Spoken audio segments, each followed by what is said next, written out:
Nobody wants to be financially average. If you did a survey and you asked 100 random people, do you want to be financially average?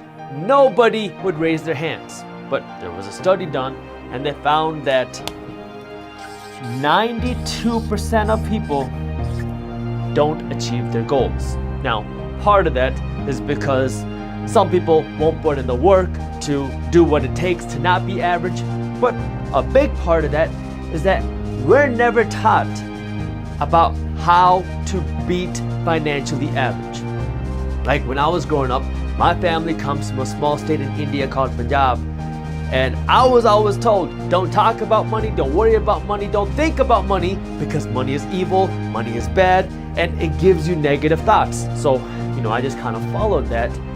But then I started to think, if you never talk about money and you never think about money, how will you ever learn to master money and get it to work for you? Because my parents were always working, so it never really made sense to me.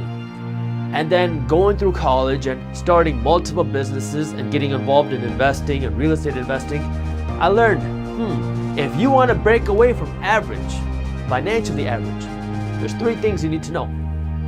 1, you need to know how to use money. This one was a big shock for me because I never knew that you could use money as a tool to attract you more money. Like your money can act as a magnet where if you send it out in the right places, it can go out and attract you more money while you're sleeping.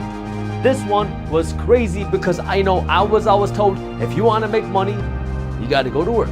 You go to work, you get paid, you exchange your hours for your dollars. But there's an alternative if you learn how to use your money and you use your money in the right ways to buy things that make you money instead of just buying things that lose you money, right? Most of the things that we buy, our clothes, our cars, our whatever, these are expenses, they're liabilities, they don't pay us money. But if you buy things that are investments or that I call investment seeds, things that you buy that continue to pay you year after year after year or month after month after month, now you're getting paid because you're using money in a smart way. Second, you need to know how to work hard. So this one's interesting because, everybody has their own opinions on working hard. Some people say you should just work really, really hard. Some people say don't work hard, work smart. It's actually a little bit of both. You have to know when to work hard, but working hard has the most benefit and the most return when you work smart. See, there's a time and place to work hard. If you're just working hard at your job and you're working hard to get that next raise or the next promotion, yeah, you'll get a little bit of benefit.